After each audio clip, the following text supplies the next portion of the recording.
Good morning, Mr. Kimble. How you doing? Pretty good. So I've never. Courtroom tension at its peak. Today, Judge Fleischer faces Mr. Kimble, a man with a staggering criminal record spanning multiple states. With felony charges, probation violations, and new cases piling up, the courtroom is electric. Will justice prevail, or will the system be manipulated once again? Watch closely as Judge Fleischer examines every detail, questions the truth, and weighs community safety against a defendant desperate for freedom. From New Mexico to Dallas, from credit card abuse to alleged family violence, no stone is left unturned. The stakes are high, emotions run deep, and every word matters. Stay with us for this gripping courtroom drama, where the law, the truth, and consequences collide. I've met you before. I don't know who you are. All I know is that your lawyer is asking me to, I'm assuming, set him a bond, right? You know, you're wanted from somewhere. I don't know for what. I don't know why. I don't know if I'm going to set you bond. I got to get to know you in the short time that I have you here to see, are you a danger to my community? If we give you a bond, are you going to go back? I have no idea. So let's get to know. Amy? Judge, so he's wanted from Guadalupe County, New Mexico, aggravated battery against a household member with a deadly weapon. As the court knows, he's also being held in the 351st for credit and debit card abuse. No, I had no idea. Say it. And I believe they also just filed a motion to revoke his probation on fraud use. He's on probation too. Yes, and they're motioning to revoke as well. He also has 2 bond forfeitures that I'm seeing, and then he has quite a bit of history with burglaries and. My gosh. Whoa. So since 2007, possession of marijuana, possession of a controlled substance, evading arrest, possession of a controlled substance, felon in possession of a weapon, attempted evading arrest or detention, tampering or fabricating evidence, evading arrest and previous conviction, burglary of a building, possession of a controlled substance, burglary of motor vehicle, evading arrest, credit card abuse, burglary of a motor vehicle, evading credit card abuse, possession with intent to deliver. And 1, 2, 3, 4 more burglary of a motor vehicles, failure to ID, possession of a dangerous drug. You're on probation for a fraud. You pick up a new credit card abuse, and you want me to set you a bond? Can I please tell you something? If you don't mind me speaking. Don't talk about the case. I'm not talking about no case. Okay. I was in here, been held on the case for defendant violence in New Mexico, right? And they just got called ATW twice. They did not release me. I was not released. They sent me back to my cell, and since they didn't release me, they ended up putting a credit card abuse on me. Now, I don't know, where that falls in or whatever, they just put it on me. So if I can give you a brief synopsis of the timeline, Judge. Sure. So January 15th, he waived extradition for his New Mexico case, which is why we have a fugitive. He also had a Dallas County hold at the same time, which means the Dallas. Here's another. That's true, but Dallas County had 10 days to pick him up. So they did not pick him up in those 10 days. So let's say January. I know that. I get it. Let's just say, okay, so they didn't release the whole, they should have released the whole 25th. They didn't. What they did is instead, 3 days later. Talking the Dallas County hold. Dallas County hold. Okay. So what should have happened is that on the 25th, they released the Dallas County hold, which at that moment, there was no locals or anything pending, and they should have started the timeline for New Mexico to come pick him up. But instead, Dallas did not release the hold until I believe the 29th, because conveniently, on the 28th, the DA's office filed 2B charges on a credit card abuse from a case that they had had since November. So December.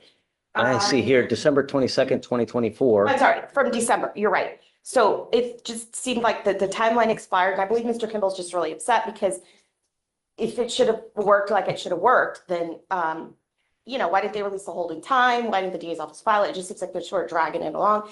I understand that he does not have a bond on his felony cases, and they did file the MRP. He has an attorney there who is going to be requesting to set a bond there. What Mr. Kimble is asking is a bond here, even though, and I said, he's going to be making the bond there in felony. So let's say his bonds get set in felony and his bond gets set here. He wants to bond out and go to New Mexico, address that case, and then he said he'll be back and forth. He's already got the MRP and the felony credit abuse case here. But he wants to be able to fight them in the free world, and he is willing to go to New Mexico, turn himself in. I've been in contact with his mother. And I guess just because of that lapse in timeline, it's kind of like why we're here, because, you know, in part, Yes, ma'am. if you have anything else to add, I think he just feels kind of screwed by the system on this. Is there anything else, Mr. Kimble, that I missed? Nah, did she send the video to your phone? Oh, all right.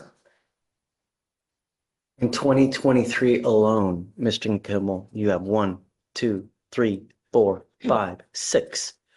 In one of the misdemeanor cases, you have presumably a bond at 5,010, which tells me that you've taken off on that case as well. I You're on never ran probation. a You had a hold out of Dallas for, what did he have a hold out of Dallas for?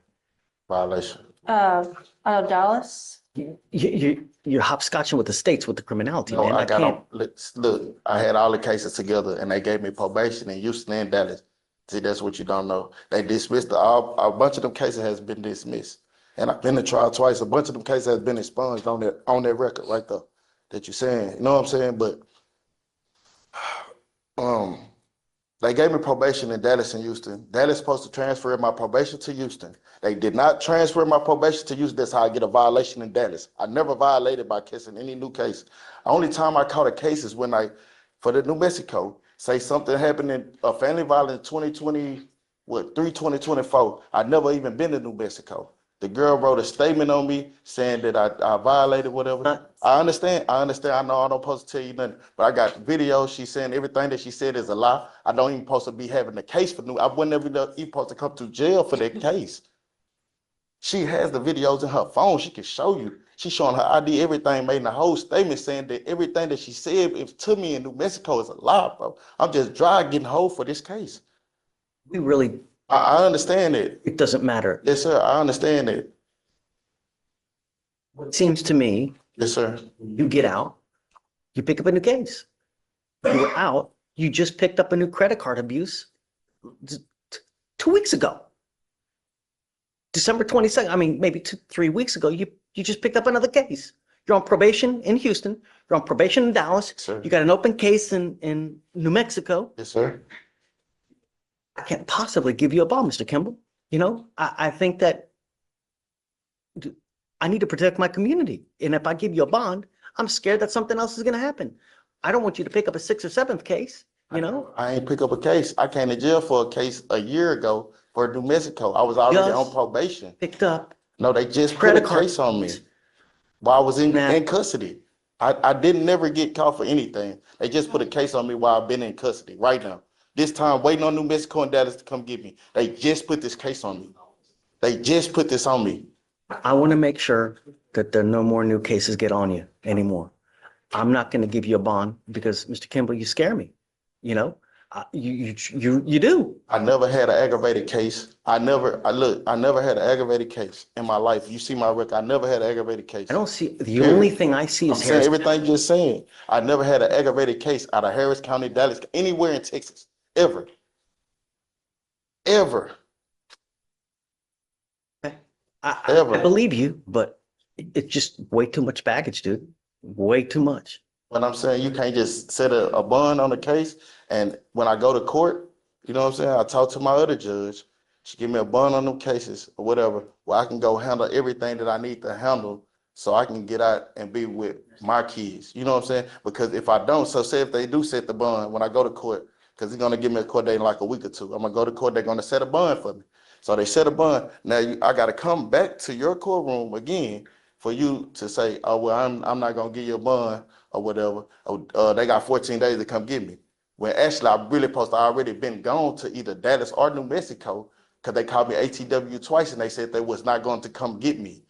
And we called to New Mexico. New Mexico said they didn't have any knowledge of me even being in jail on their warrant. Is New Mexico, have they stated that they're going to come get him? Our indication at this time is that they want him, Judge. Okay, they're going to come get you.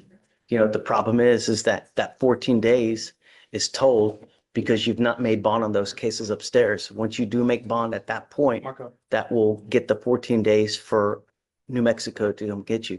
But Mr. Kimble, you've got a ton of priors. You're on probation in two different counties. For the same. You got to, okay, regardless, it's too much baggage. I'm not going to give you a bond. You scare me, dude.